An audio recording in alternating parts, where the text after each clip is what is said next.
سڵاوی خۆی گەورەتان لێبێت خۆشەویستان و ئازیزان لە هەر جێگایەکان سڵاو و ڕەحمەتی خۆی گەورەتان لێبێت. لە باخی شارم لە دڵی هەولێر ئەمڕۆ چین و توێژەکان لێرە کۆبوونەتەوە بۆ دەربڕینی پشتیوانیکردن لە خەڵکی ڕۆژئاوای کوردستان. ئێرەیان کردوتە مەیدانێک بۆ بەرگریکردن بۆ پشتیوانیکردن. لێرە هەمویان ئەوە دووپات دەکەنەوە کە کوردستان یەک پارچەیە و نابێ بە چوار. و لێشیان دەپرسم ئەم هەموو زوڵم و ستەمەی کە لە کورد دەکرێ بۆچی و لەبەرچی؟ ئێوە لەگەڵمان نابن، هەست و نەستی ئەم هاوڵاتی و ئەوها نیشتمانی کوردانەتان بۆ دەگوازمەوە، بیسەر و بینەرمان بن. ئەمڕۆ پێیامتان چییە کە هاتوون بۆ پشتگیری کوردانی خۆمان لە ڕۆژئاوا؟ ئەمە وڵاتێکی داگیرکرا و چاپەرچەکراوین. ئەمە پاڵپشتی لە هەر چوار پارچەی کوردستان دەکەین. دەمانەوێت پاڵپشتی لە هەر چوار پارچەی کوردستان دەکەین. بەس دەمەوێت لێرەوە لە ڕێی کەناڵەکەی ئێوە مزجێنی بەگەلی کورد بدەم کەوا کورد سەرکەوتووە. بۆ ئەم شەڕە بە کورد دەفرۆشن؟ ئەو شەڕە بە کورد دەفرۆشن لەبەرەوە ئەوانەی پیاوی ئیسرائیلن، خاچی خۆیان دایکە ئیسرائیل، شەڕەکەی بۆمە دەفرۆشن پەردەپۆشک. ئەی کۆمەڵگای نێودەوڵەتی ئەوە نابینین هیچ دیفاعێک لە کورد بکەن، لەبەرچی؟ لەبەرەوەی دیفاعی لێ ناکەن، لەبەر ئەوەی بمانەوێ نەمانەوێ ئەوروپا ئەمریکا پشتگیری ئیسرائیل دەکەن. ئەوەش لە قازانجی ئیسرائیلە. ئەو دەمەوێت شتێکیت بەبیر بینمەوە. عەلی بۆ تۆ کاتی خۆ لیان پرسی گوتیان شەڕ چی تێدایە؟ ئەگەر بە غەواسی بچنە بن بەحرێ، دوو ماسی لە بن بەحرێ بە شەڕ هاتبن، بە تاکید بۆ مەسلحەتێکی بەریتانیا حوزمەی تێدایە. ئەو شەڕەش لەوە مەسلحەتی ئیسرائیل دەکرێت. بەرە هەر تشتی از یەکێتی و کوردا پیرۆز دکم، گەلێ کورد هەموو یەکە، کوردستان یەک پارچەیە، براتیا گەلان نییە، ئەم نە بسەرۆک، ئەم کوردن. یعنی ئەم گرێدای چه هێزی نینە، ئەم گرێدای چ کەسی نینە، ئەم گرێداری کوردستانینە، ئەم گەلێ کوردن، ئەم سەربەخۆنە. ئەم گرێدای چ کەسی نینن، ئەم ئەمرێ چ کەسی دە نینە، ئەم کوردن. ئەم کوردستانینە، کوردستان یەکە، یەک وڵاتە. کوردستان یەکە، چوار کوردستان یەکە، یەک وڵاتە، یەک پارچەیە، یەک وڵاتە. ئەم کەسی ناناسن. ئەم کوردن، ئەم خوا دناسن، ئەم خەڵکی وێ ئاخینە، ئەم خەڵکی وی وڵاتینە. کوردستان هەموو یەکە، کورد هەموو یەکە. کەس دۆستی کورد نییە. کەس دۆستی کورد نینە، ئەوێ دەوروبەری کورد ئەوێ دەبێژن براتیا گەلان نزاچە و برای من نینە، کەس نە دۆستی مەیە. ئەوێ دەبێژن براتیا گەلان نزا ئیدئۆلۆژی نزاچە و نە دۆستی منە. ئەم کوردن، ئەم کوردستانینە، بەس کورد هەیە، بەس شەروانی مە هەیە، پێشمەرگی مە هەیە، هێزا مە هەیە. ji bilî hêza me şerwanê me û pêşmergê me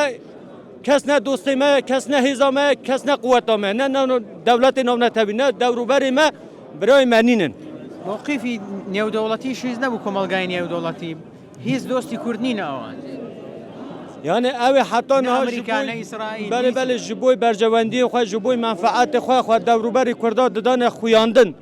Digotin em birayê hewin, em dostê we ne, em li gel we ne, hemû jî direw bûn. Yani ewro diyareke bes Kurd heye. Yani ji temaşa bike ewro heça parçeyê Kurdistanê ji heça deverê welat bes Kurd heye. Kes dora Kurda niye? ئەمڕۆ هاتووی چی بگەێنیت پەیامێک لە دڵخان؟ کاکە من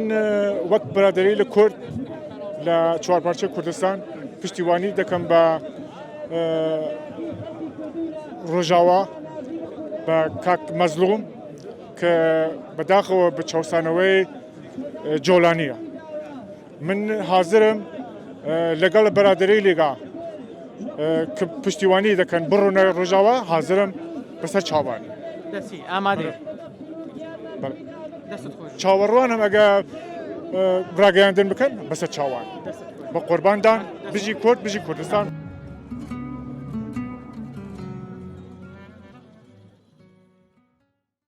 سڵاومەیە بۆ هەمکارانتان. من حسین عەبدوڕەحمان خەڵکی ڕۆژهەڵات شاری بانە. لێرەوە ڕای ئەگەێنم ئەگەر ئەمڕۆ جەنازە و تەرم لەسەر شەقامەکانی ڕۆژهەڵات کەوتووە خوێن ئەڕژێ لەوێ، ئەگەر دەستیان ناوەتە بینی باشوور و قوتی خەڵکیان بڕیوە، ئەگەر لە باکوور دیکتاتۆریەت حکومەکە و ئەگەر ماڵ و خاک و ناموسمان لە ڕۆژاوا خەریکارە دەدرێ، ئێمە یەکین، هەر یەک بووین، هەر یەک ئەبینەوە پشتی یەک ئەگرین و دژمن ئەبەزێنین. ئەمە یەک وڵاتین، ئەوەی کە ئەو سنوورانە هەیە دەستکردە، ئەگەر نا دڵمان لەگەڵ هەموو لایەکدایە و بۆشمان سەلما کەس دۆستی کورد نییە. بە تاکید هیچ لایەنێک دۆستی ئێمە نین.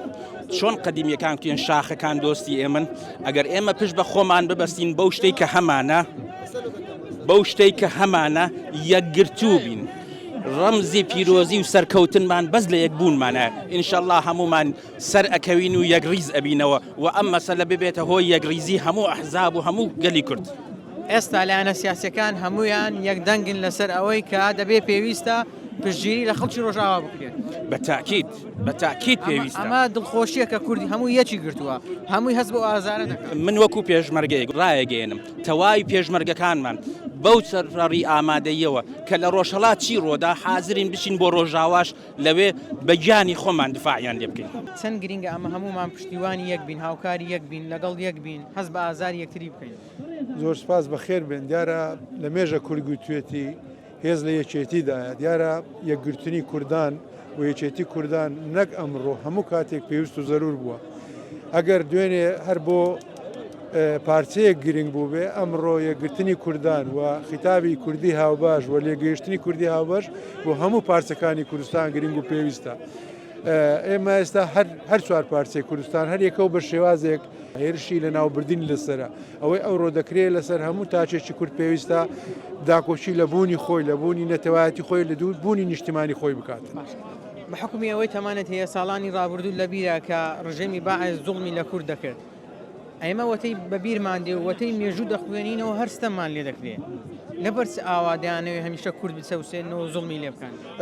بێگومان ئەو واقعی کە بەستە کووردا سپێنراوە لە دابەشکردنی خاکەکەی لە دابشکردنی گەلانی کوردستان لە هەر چوار پارچە ئەوە واقعێکی داسەپێنراوە و ئیمپریالیزمی جیهانی و ئەوانەی کە کوردستانی بەسەر دابشکردنەوە سەردەستەکان بە هیچ شێوەیەک حەزیان لێ نییە ئێمە داوای مافی نەتەوایەتی و نیشتیمانی خۆمان بکەین. چکە پێیان وایە ئەگەر ئێمە ئازاد بین یان خاچی خۆمان داوا بکەین زیان بە استراتیژی نەتەوەیی ئەوان دەگەین بە تایبەتی لە تورکیا و لە سووریا و هەتا لە عێراقیش ئەو سیاسەتە بەردەوامە. ئەمڕۆ خەڵک لێرە کۆبۆتەوە بۆ پشتگیری خەڵکی ڕۆژئاوا. ئەم هەموو زڵموستەمەی لە کوور دەکرێت لەبەرچی و لە پێناویسیان. بەناوی خی گەورە میهرەبان بەداخەوە یعنی چارەنووسی کوردی شەرەوها بووە دائیمەن مەزلوم بۆ زوڵمی لێکراوە جا ئەوەی زۆر جێگای داخە زوڵمەکەی کە لە ئێمە دەکرێن زوڵمەکە بەخۆی لەبەر قەزەی نەتەوایەتیمانە بەڵام ئەوەی جێگای داخە بەناوی دین لێمان دەکەن لا ئیلاهە ئیلا الله والله ئەکبەر ئەو دروشمانەی ئیلاهی و دروشمانی دینی نەبەرز دەکەنەوە کە هەم دینی پێناشرین دەکەن هەم ملەتی ئێمە تووڕەتر دەکەن. باش ئێمەش مسلمانین ئێمەش پابندین بەدینەوە بۆچی دەیانێت هەمیشە وانیشان بدەن کە ئێمە کافرین و مسلمان نین و ئەوان دیندارن. هیچ ڕۆژێک دژمنانی کورد لەسەر دین لە ئێمەیان نەدا و دژایەتی ئێمەیان نەکردیا هەمیشە کە دژایەتی ئێمەیان کرد لەسەر قومیت بوو لەسەر ئەوەی ئەمە کورد بووینە ئەوانیش تورک و عەرەب و فارس بووینە بۆیە بێ میلەتی ئێمەش باش لەوە تێبگا دنیای دەرەوەش دنیای مافی مرۆڤیش ئەبێ ئەمڕۆ بەخەبەر بێ آخر بەس بە من برێ میلەتێک لەسەر خاچی خۆی دەژی بە زمان و بە تاریخ و خۆی بە کەلتوری و ثەقافەی خۆی بە دین و ئیمانی خۆی دەژی بۆ تەعەدای لێ دەکەی بۆ داگیری دەکەی بۆ قەتڵ و عام و جینۆسایدی دەکەی تخوا لە ساڵی 2022 ئیوەیە تۆ بێ خەڵق قەتڵ و عامکەوی لە بەرچاوی هەموو دنیا و بە پاڵپشتی بە داعمی ڕاستەوخۆی ئەمریکاش تقریبا ئەمریکا ئێستا وەکو شەیتانی کەڕ گوێ خۆی کەر کردووە بەرامبەر بەو قەتڵ و عامێکە لە ڕۆژئاوا دەکرێت بەڕاستی ئێمە دڵ و ڕوحمان لەگە ڕۆژئاوایە هیوادارین خوای گەورە سەریان بخا بەسەر ئەو دوشمنانای ئەوانە دائیمەن ئیتیهامیان دەکەن بۆی ڕۆژئاوا کافرن دەرێن هەسەدە کافرە میلەتی کورد کافرە نەخێر ئەوانە کافر نین ئەوانە کافرن کەوا خەڵک بە بێتاوان دەکوژن میلەتی کورد کافر نییە میلەتی کورد مسلمانە لەسەر زێ و دیبا و باپیری خۆی دیفاع لە خۆی دەکات. کۆمەلگای نێودەوڵەتی هەمیشە باسی مافی مرۆڤ و ئازادی و دنیای قسەی جوان و بریقەدار دەکات بەڵام بۆ کاتێکا دێتە سەر بابەتی کوردبوون ئیتر بێدەنگ دەبێت و ئیتر دیفاع لە خەڵکانێک دەکات کە زوڵم مستەم لە کوردەکان. یعنی بەداخەوە ئەمە پێشتر ئەمریکا بەڕاستی ینی کەم و زۆر پارپشتی لە مەزلومان دەکرد بەڵام لەو خوڵی ئێستایی ئەوەی ترەم دەیکا و ینی تیجارەتێکی صرف بە ئینسانیەت و بە مافی ئینسان دەکا بەڕاستی ئەو جەریمە و تاوانێکی گەورەیە ئەوە شتێکی نوێیە لە سیاسەتی دەرەوەی ئەمریکاش پێویستە ئەمریکا کورد میلەتێکی مەزلومە کورد میلەتێکی بێ پشت و پەنایە ئەو گەلە کۆمەی ئێستا لە ڕۆژ ئاوا دەکرێت ئەخ بەس بەم برێ بە سم و بەڕیرێکە عەدا لە کوردی بەسەر زمان دەکەی لەوێندەرێ لەسەر خاک و نیشتیمانی خۆیە بەڕاستی ئەمە ئەو پەڕی بێویژدانی و نائینسانیەت و ئەو پەڕی زوڵم مستەما لە میلەتی ئێمەی دەکەن. مامۆستا بەڕێز ئێوە ئەمڕۆ هاتوون بۆ پشتگیری خەڵکی ڕۆژئاوا لێرەن دەتانەوێت چی بڵێن پێیانتان چییە؟ ئێمە وەکو مامۆستایانی ئاینی لازمە لە سەرمان کەوا لە ڕێی پێغەمبەرەوە صلی الله علیه و سلم کە ئامۆژگاری کردن پشتگیری و پشتیوانی خۆمان دەرببڕین لۆ مەزلوم ئەو ئەگەر کورد بیان عەرەب بیان تورک بیان فارس بی پێویستە لەسەر مسلمانان یەکدەنگ بن لەسەرەوەی کە ڕێ نەدرێت زوڵم لە تاکەچی دیکەی مسلمان بکرێت وەک پێغەمبەر صلی الله علیه و سلم فەرمی ظلمات یوم القیامە زوڵم لە ڕۆژی دواییدا تاریکاییە ولا حديث شديد بيغمبر صلى الله عليه وسلم فرمي انصر اخاك ظالما او كان مظلوما اما وكم مسلمان لسر ما بيستا كوا بجيري براي خومان كاين اگر ظالم بو يان مظلوم بو اساش اما براياني كرد لروج اوا بمظلوم ازاني باش ئێستا ئێمە کوردین خی گەورە ئێمە بە کوردی دروست کردووە بە زمانێکی پێ بەخشین کە زمانی کوردیە ئیتر بۆ خەڵکی دیکە کە مسلمانە کە خۆی بە مسلمان دەزانی ئەو مافەمان پێنادا ئێمەش دەوڵەتی خۆمان هەبێ سربەخۆی خۆمان هەبێ ناسنامەی کوردی خۆمان هەبێ ناسنامەی کوردی براکەم ئەزانی کاک ئیبراهیم زەناوتن کاک ئیبراهیم ناسنامەی کورد بەدەستەم نوتونیە خی گەورە ئەمەی بەو زمانەی دروست کردیا بەڵام ئەگەر دەوڵەتێک بە ڕەواز نەزانی بە ڕەوان نەزانی کە مافەکانی خۆمان بەدەست بین ئەوە هەمووی سوچ خۆمانە لەبەرەوەی ئەمە لە ناو خۆماندا یەک نین ئێمە ئاڵایەکمان هەیە کە ئاڵای کوردستان لەپار ئەو ئاڵایە دەیان ئاڵای دیمان دروست کردی ئەگەر هەمومان لە ژێرێک ئاڵاو یەک دروشمدا هەوڵ بدەین کوردایەتی خۆمان بکەین ئەو کات هەموو دەوڵەتان ناچارە بن کە پشتگیریمان بکەن نەک ئێمە نیەت و تەوەکولی خۆمان لە زیاتیەوەی لەسەر دەوڵەتان دابنین پێویستە لەسەر مسلمانان لەسەر کوردان بە تایبەتی برێ مسلمانی کورد کەوا بیر و باوەڕی خۆی بێختە سەر خوای گەورە تەوەکل لەسەر خوا دابنێت لۆ خاتری ئەوەی کە بتوانی یەک پارچەی خۆی کە قازم محەممەد ئەرێ دوو کۆد و یەکسانە بە یەک نابیتە چوار ئەوە پێویستە مسلمانان یەکدەنگ بن کورد واز لە عیزبایەتی واز لەوە بێنێکە ئەوە چ بیر و باوەڕەکە هەر بیر و ڕایەکم پێویستە هەموو بیر و ئایدۆلۆژیاکان کۆ ببنەوە فی سەبیلی ئەوەی کورد بتوانی بیتە دەوڵەتێکی یەک پارچە شەکی بەناوی خۆی پەروەردیگار بێگومان میلەتی کورد بێکەسترین میلەتە پێویستە لێسا لە هەموو کاتێک زەرورتر ئەوەیە میلەتی کورد هەموو یەک ڕێز بین یەکدەنگ بین برابین تەبابین ئیدی بەسە لێک جیابوونەوە بەسە لێکترازان بەسە بوو پارچە پارچە بوون کوردستان یەک کوردستانە ئێستا بوومان سەلمێنرا ڕۆژئاوا بێت ڕۆژهەڵات بێت باکوور بێ باشوور بێ هەموو گەلان و نەتەوەکانی دیکە دوژمنی ئێمەنە کەواتە هەر ئەوەیە بە کەلکی دێتن ببینەوە برا ببینەوە تەبا ئەوەی کە بەرامبەر میلەتی کورد دەکرێت لە پێشانش کراوە ئەوەی ڕژێمی سەدام و بشار ئەسەد و ڕژێمی شاو و ئێران و تورکیا کردوێتی بە ئەنفالکردن بە جینۆسایدکردن بە قڕکردن بە قەتل و عام بە داگیرکردن بە تعریبکردن بە هەموو شێوازێک لە دژی میلەتی کوردن جا لە هەر پارچەیەک بێ بەڵام ئەوەی ئێستا ئەمڕۆ کە لە ڕۆژئاوا دەکرێت بێگومان بە بەیانی دێتەوێرە دوو بەیانی دەچێتەوە باکوور سێ بەیانی دێتەوە باشوور یعنی هەر هەموو میلەتی کورد بەڕاستی دەبێت یەک پارچە بین یەک ڕێز بین براوتەوا بین تەنها سەرکەوتنمان ئەیە لە یەک ڕێزیە هەر کاتێک یەک ڕێز بین سەرکەوتو دەبین چەند خۆشە ئینسانی کورد دەبینم ئەمڕۆ لێرەن هەموو بە یەکدەنگ پشتگیری دەکەن لە بۆ خەڵکی ڕۆژئاوا هەمومان یەکەڵوێز بین هەمیشە ئاوا لەگەڵ یەکدابین دەستان خۆش بی بەڕاستی زۆر زۆر گرنگە ئەو ڕۆ کورد یەکەڵوێز بی لەبەرەوەی ئەوەی ئەوڕۆ لە ڕۆژئاوا ڕووداتن دژی کوردە دژی کوردستانە لۆیە پێویست دەکاتن هەموو خەڵکی کوردستان بە هەموو دەنگ و ڕەنگە جیاوازەکانەوە لەسەر ئەو کارێک کە دژمنانی کورد دەرهەق خەڵکی کوردستان لە ڕۆژاوای کوردستان دەکەن هەموو پێکەوە یەک دەنگ و یەک ڕێک بە ئاڵای کوردستانەوە هەموو ئەوەی پێی دەکرێتن بەقەدەر تواناوی ئیمکانەتی خۆی هەر هیچ نەبی لە ڕۆژێکیوەها وەکو ئینکارکردنی ئەو کۆمەڵکوژیەی کوردکوژیەکە لە ڕۆژئاوا حکوومەتی سووریا دەیکاتن لێرە هەموو هەڵوێز دەرگرین و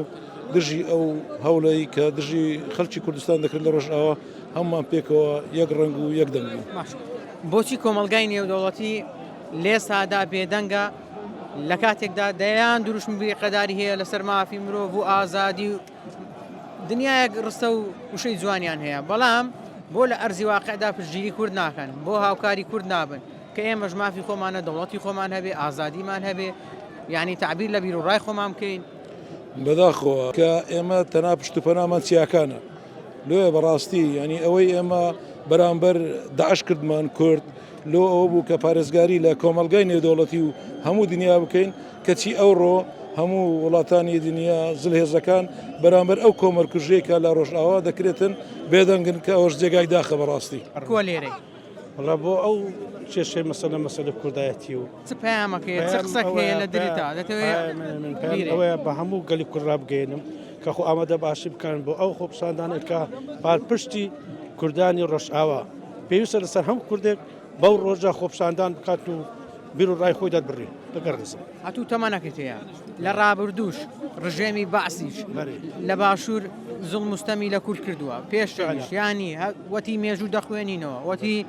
ینی بەبیرماندێ هەر دەبینێن کورد زوڵمی لێ دەکرێت هەرستەم لە کورد دەکرێت ئەمە بۆچی لەبەرچی لەبەرەوە کەمە کوردین بێ پشتین پشتیوانمان یاگە پشتیوانێکمان هەبیتەوە منیاکە ئەمەش خاوەن کەرتوری خۆمانی خاوەن زمانی خۆمانی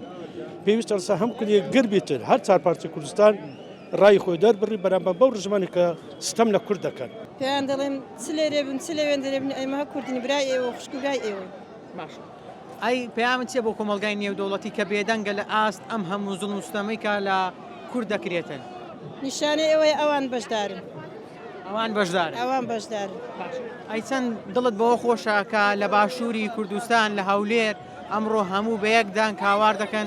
بۆ ئەوەی کە بڵێن دژی زوڵ مستەمین وها کوردستانیش یەک پارچەیە و نابێ بچوان زۆر دڵم پێ خۆشە لەبەر ئەوەی سەلماندمان کە ئەمە تەنها پارچەی خۆمان نایە پارچەکان دیکەش یەکێکن لە جەستەی خۆمان سپاسدان ئەتوو هاتی لە بۆ پشگیری دەتەوێت چی بڵێ چی پێیامێک پێم ئەوەیە کە بتوانین هەر سا پارچەکە یەک بگرین و بتوانین ئەو ئاوار ئەوانی کە زوڵمیانە دەکرێت لە خەرکی ڕۆژئاوا بتوانین کە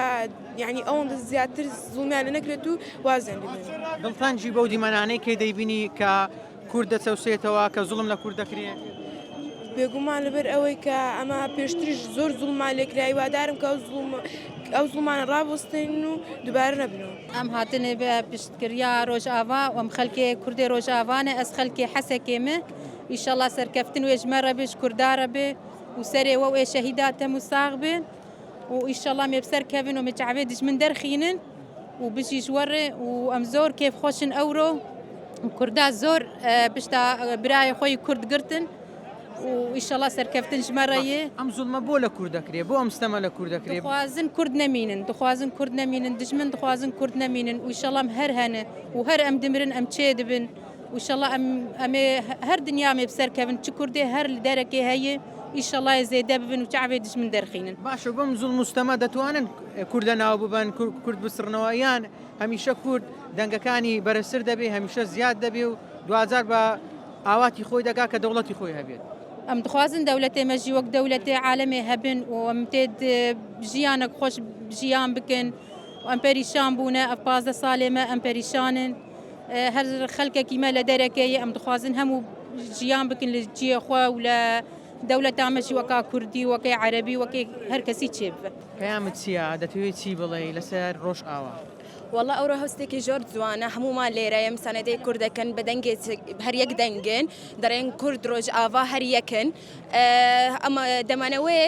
ینی دەنگی کورد بەرز بگیان هەموو عالەمێ ئەو تستەی دەبێت زڵمە ناوی ئەو تستە ببێت لەبەر ئەو تستانە دەکەن لەبەر بۆ ناوی کورد مەحو بکەن تاریخی کورد مەحو بکەن بە ئینشاڵە بەعونی خوا ئەو تست نابی کورد هەر بەرز دەبێن خۆرتر دەبێن بەوەخت زۆر باش دڵخۆشی کە دەبینی هەموو کورد ئەمڕۆ یەک دەنگە یەک ڕەنگە بۆ پشگیریکردن لە ڕۆژئاوا بەرێوەڵە زۆر دڵخۆشم هەمومان هەر کوردستانە چار پارتە هەر پارتەیەکە دوو هەر یەکە هەمومان کوردن ڕۆژئاوا ڕۆژهەڵات باکوور باشوور هەمومان کوردن دەستەچن زۆر خۆشم دەوێت ئەو تستا دەبن هەموو دەنگیان بەرزن و هەر بژی کوردستان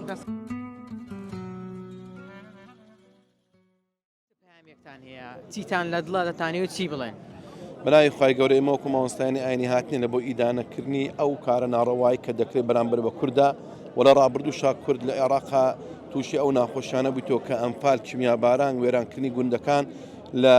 کە سەردەمی بەحسی ڕژێمی ڕووخاوە ئینشاڵڵا نەخشەی سەدامیش لەوانیش دەبیتن کە ئەو کار ناڕەوایە دەکەن ئێمەی مسلمانان بە پەیامی قورئانەوە کە خوای گەورە دەفەرمی ئینەمە المؤمنون ئیخوە ئیمانداران هەموو برانە پێغەمبەری خوا دەفەرمی مسلمان برانە و ئەگەر مسلمانیش نەبی ئینسان حەقی ئینسانیەتی هەیە بۆیە ئیدانەی ئەو کارە ناشەرعیانە دەکەین کوشتن بڕین دەربەدەری وێرانکاری جەنگ هەمووی بەڕاستی مەترسیدارە لە ژیانە ئێمە با بگەڕین بۆ مێژوو ئەوەی دەکرێت ئێستا تەواوکەری بناغەی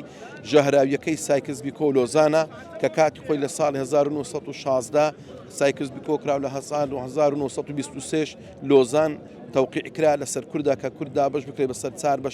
بسر بشي عراق بشي سوريا بشي ايران وتركيا تا استا او جهري ريشتيتيان بيان سار سرنا كري بويا ايمي كرد باشتين بيام او يك يقدي بقرين يقربين دجي همو او ناحزاني كدا يعني كرد دربدر كان كرد قد عام كان بركم كرد فردياد رسي همو تسينو تويجا كان بوا يتمان لعراق لهر شوينك خلق دربدر بو كرد لهانايا وانتو هاوكاري ودستي هاوكاري وبرایاتی ده بودلش كردن بويا دوباره اما بيامان او تكايا تكايا يقدي قربنو دجي دجمنان بوسنوا لا عینی پیرۆزی ئیسلامدا کاتێک کە مسلمانان دەستنە جەنگ تەکبیرات بەرامبەر کافر لێ دەدرێت بەڵام ئەوان کە دێن شەڕ لەگەڵ کورد دەکەن تەکبیرات لێدان ئێمە مسلمان نین ئێمە پابەند نین بە دین ئێمە شارەزاتر نین لە دین یعنی ئەم هەموو بەناوی جیاجات جارێک بەناوی ئاین جارێک بەناویی جیاتر دەیانەوێت زوڵم مستەم لە کورد بکەن ئەمە بۆچی مامۆستا بەداخەوە حکومەتی بەعسیش ئەو هەموو لیوانەی هەبوو لیوای عەباس و لیوای فران و هەموو ئەو لیوان لەژێر دروشمی ئیسلام بوون و هەموو شعارەکانیش بە دروشمی ئیسلام بوو بەڵام بەداخەوە دیتمان لە کوردستانی خۆمان لەو عێراق زیاتر لە 4,000 مزگەوت کە وێران کرا هەمووی الله ئەکبەر تێدا کرا هەمووی مامۆستای ئاینی حوزرە و فەقیه تێدا بوو هەموو تەکیە و خانەقاکان وێران کران کە ئاینی تێدا بووە نەبوو کە برێ بێدینی بیت و مەسەلەی بێدینی بی نەخێر تەنها ئەوە دەستێکە کە دەیانەوێت کورد ناشرین بکەن هەمومان دەزانین مسلمانانی ئێمە لە ڕێگای خێرخوازانەوە دەستگای ڕاگەیاندنەکانەوە چه هاوکاریەکی برایانی خۆیان کرد لە غەزە برایانی خۆیان کرد لە عێراق کە سونە دەربەدەر بوو و ئەو ئێزریانەی کە دەربەدەر بوون بەڵام ئەوە دەستێکی ژەهراویە دەوێت کورد نیشاندا بەوەی کە کورد دوورە لە دین نەخێر ئەوە کووردە خاوەنی سەلاحەدینی ئەیوبیە خاوەنی گەورەترین زانایە لەسەر ئاستی وڵاتانە و کوردە خاوەنی فتوحاتی قودس بوو بەڵام ئێمە دەرێن ئەوانەی کە ئەو شتانە دەکەن بەعکسەوە نەخۆیان مسلمانن نەدروشمی ئیسلامیان بەرزکەیت تۆ دوشمەکانیان تەنها لە بۆ بەکارهێنانە چاواشەکردنی خەڵکە ئەو خەڵکەی دەبینی لەو شارانەی خۆمان لە سووریا لە هەموو شوێنە هەر پارچە کوردستان زۆرترین دیندار و بەدینی تێدا و ئەگەر هەتا بەدینیش نەبی خەڵک تۆلۆت نییە وەکو مسلمان وەکو مرۆڤێک بیوگژی قەتڵ و عامی بکەی دەربەدەری بکەی پێغەمبەری خوا عەلەیهی سەڵات و سەلام نەفی کردی لە کاتی جەنگە مرۆڤی بەتەمەن بکوژرێ ئافرەت بکوژرێ منداڵ بکوژرێ یان ماڵ و وێران بکرێ و فەلاحەتی و شینایەتی کۆر بکرێت و بەڵام ئەوەی ئەوانە دەیکەن کە دیتمان کوشتنی خەڵک و بڕینی خرک دژی ئیسلامە پەیام ئەوەیە کە ئیسلام بەریە لەو کوردەوانەی کە ئەوانە دەیکەن خوای گەورە لە کۆریان بکاتەوە و بە پەندیان بە وەکو بەعسە پەیامتان چییە ئەمڕۆتانەوێت چی بڵێن شتێک لە ناختاندا دەتانەوێت بە گوێی جیهانیدا بدەن هاتوین پشگیری لە برایان و خوشکانی ڕۆژئاوا بکەین کەوا هیچکە خەڵکانی خوێن نەبن هیوادارم کۆمەلگای نێودوڵەتی بۆ بێدەنگە وڵاتانی ئەوروپا بۆ بێدەنگێن بەرامبەر ئەم زوڵمەی لە کورد دەکرێتن ئیشەڵڵا هەموو وڵاتان بێدەنجی دەشکێنن ئینشاءڵڵا ئێمەش وەکو هەر ئافرەتێکی تاکێکی کورد خودی خۆم ئامادەم بچم